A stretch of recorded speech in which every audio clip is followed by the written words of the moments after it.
में व्यस्त हो जाओ कि आपको किसी नेगेटिव चीज़ का टाइम ही ना मिले। हेलो फ्रेंड्स, स्वागत है आपका मेरे यूट्यूब चैनल एस्ट्रो ज्ञान तनु में। राधे राधे।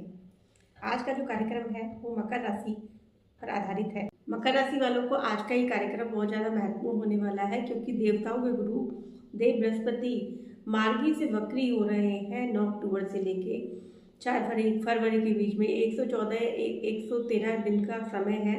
तो इस समय में मकर राशि वालों को उनके जीवन में क्या परिवर्तन होगा और गुरुदेव आपके कौन से हाउस में वक्री हो रहे हैं, उसका आपकी जिंदगी पर क्या प्रभाव पड़ेगा, इन सब का आपके जीवन में क्या फलाफल मिलेगा, आइए डिटेल में जानते हैं। ऐसे कार्यक्रम जन्म राशि और चंद्र राशि पर आधारित है। अगर आप अपनी कुंडली का विश्लेषण करवाना चाहते हैं या किसी अन्य जो कोई आपका प्रश्न हो सकता है तो आप कमेंट बॉक्स में पूछ सकते हैं। तो पहले जानते हैं वक्री क्या होता है। सारे ग्रह जो होते हैं वो सूर्य की परिक्रमा कर रहे हैं और सूर्य चंद्रमा कभी वक्री नहीं होते।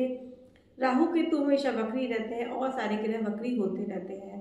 जब कोई ग्रह सूर्य से डिग्री वाइज अब दूरी बना लेता है, यानी कि चलते चलते वो ग्रह सूर्य से दूर हो जाता है और चलते चलते उसकी चाल में थोड़ा सा बदलाव हो जाता है, तो वो वक्री माना जाता है। वक्री मीन्स ग्रह का चलते चलते थोड़ा सा टेढ़ा हो जाना, यानी कि अपनी चाल को बदल देना। जब भी ग्रह वक्री होते हैं तो उनका हमारी लाइफ में बहुत ज़्यादा प्रभाव पड़ता है। हमारी लाइफ में बहुत ज़्यादा चेंजेस देखने को मिलते हैं, परिवर्तन देखने को मिलते हैं। जब भी ग्रह वक्री होते हैं तो हमारी जिस भाव में वक्री होते हैं तो उस भाव के जो भी कर्मास पेंडिंग रहे, यानी कि जो काम पीछे छूट गए थे, नहीं हो पाए थे, उस वक्री काल में वो सारे काम पूरे जरूर होंगे। शास्त्र कहते हैं कि गुरु जो है वो एक शुभ ग्रह माने जाते हैं और जब भी वो वक्री होते हैं तो उन्हें चेष्टा बल मिल जाता है। जिस भाव में वो बैठते हैं उस भाव की क्वालिटी बढ़ा देते हैं, यानी कि उस भाव की जो पेंडिंग चीज़ें रह गई थी वो सब पूरा करने के लिए ही वक्री हुए होते हैं। गुरुदेव बृहस्पति जो वक्री होंगे आपके पंचम भाव में वक्री होंगे, वो आपके स्वामी हैं वो 12वें भाव के और तीसरे भाव के। पंचम भाव में वक्री हुए हैं गुरुदेव, तो आपके 12वें और तीसरे भाव के जो भी कार्य पेंडिंग थे, यानी रह गए थे करने को, वो इस वक्री काल में पूरे होंगे। अब 12वां घर किसका होता है, 12th हाउस किसका होता है। 12th हाउस होता है विदेश जाने का, 12th हाउस होता है हमारे हाथ से पैसे निकलने का, 12th हाउस होता है हॉस्पिटल जाने। 12वां घर होता है एनर्जी निकलने का, दूर जाने का। उन लोगों के लिए बहुत अच्छा है जो व्यक्ति किसी मेडिकल शॉप पे काम करते हैं, जिनका खुद का मेडिकल है, या किसी हॉस्पिटल से रिलेटेड कोई काम करते हैं, या कोई मेडिकल का काम करने के लिए सोच रहे हैं। लेकिन आप एक विशेष चीज़ का जरूर ध्यान रखें कि जो बृहस्पति देव हैं आपके 12वें घर के स्वामी हैं, तो यहाँ पर आपके हॉस्पिटल के चक्कर भी लगेंगे। हॉस्पिटल में चक्कर लगने का ये मतलब नहीं है कि आप बीमार पड़ेंगे। हो सकता है कि आपको अपनी फैमिली के लिए चक्कर लगाना पड़े, या फिर आपका हॉस्पिटल के सामने से कहीं जाना हो, आपको आपके रिश्तेदार के चक्कर में आपके हॉस्पिटल के चक्कर लग सकते हैं।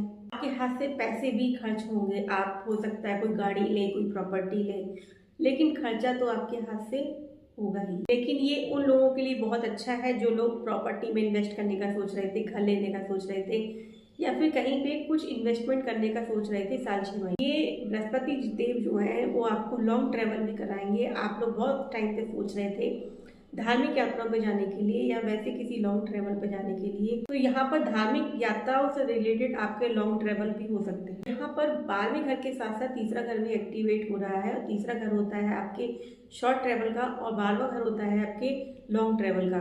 तो लॉन्ग ट्रैवल के साथ साथ आपके शॉर्ट ट्रैवल भी होंगे इस बीच में। ये और बोलना चाहूँगी, यहाँ पे आपके शत्रु भी एक्टिव होंगे, या फिर आपका अपना भी कोई शत्रु बन सकता है, तो इस चीज पे आपको थोड़ा सा ध्यान देना होगा। देव जो है वो आपके पंचम हाउस में वक्री हुए हैं, तो पंचम हाउस में वक्री हुए हैं, उसके साथ साथ आपका 4th हाउस भी एक्टिवेट होगा। 4th हाउस के साथ 3rd हाउस के तो ऑलरेडी वो स्वामी है ही, तो 3rd हाउस एक्टिवेट है, तो आपके ऑनलाइन भी शॉपिंग बहुत ज़्यादा होगी, यानी कि ऑनलाइन भी आप बहुत ज़्यादा खर्चा करने वाले हो, या फिर कुछ लोग ऑनलाइन बिजनेस स्टार्ट करने के बारे में सोच रहे थे, उनके लिए ये बहुत ज़्यादा अनुकूल समय है। तो यहाँ पर आपको 4th हाउस का भी रिजल्ट देंगे। तो मैंने आपको पहले भी कहा था, भूमि वाहन जमीन जायदाद से रिलेटेड चीज़ों में आपको फायदा मिल सकता है। वक्री गुरु की दृष्टि आपके भाग्य स्थान यानी 11th हाउस और 1st हाउस में भी पड़ रही है। वक्री जो है वो आपको अचीवमेंट दिलवा सकते हैं, यानी कि कोई आपका कॉम्पिटिशन है उसमें आपको सफलता दिलवा सकते हैं। 11th हाउस में आपको कोई शुभ कार्य में आपको सफलता दिलवा, कोई शुभ कार्य, मांगलिक कार्य आपके परिवार में या फिर आपके रिलेशन में हो सकता है। पाकिस्तान में दृष्टि होने के कारण पिता से अगर आपका कोई मतभेद था, पिता से आपको कोई समस्या चल रही थी, तो वो यहाँ पर हल होती हुई दिखाई दे रही है। यहाँ पर आपको शत्रु और पैसा आपका अचानक से कहीं इन्वेस्ट होगा तो उसका चीज़ का ध्यान रखना होगा।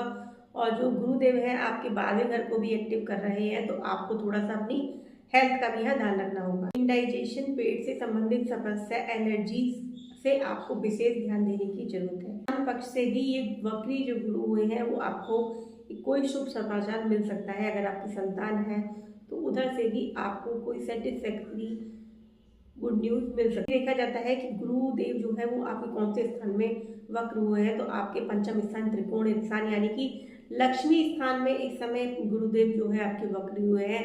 तो धन से रिलेटेड आपकी जो भी समस्या चल रही थी वो सब समाप्त होने वाली है। उपाय के तौर पर आपको शनि बीज मंत्र का पाठ करना चाहिए, हनुमान चालीसा का पाठ करना, चंद्रमा का बीज मंत्र आप अवश्य आपको करना चाहिए। तो आपको ये मेरी वीडियो कैसा लगा प्लीज़ कमेंट बॉक्स में जरूर बताएं। मेरे चैनल को सपोर्ट करें। राधे राधे।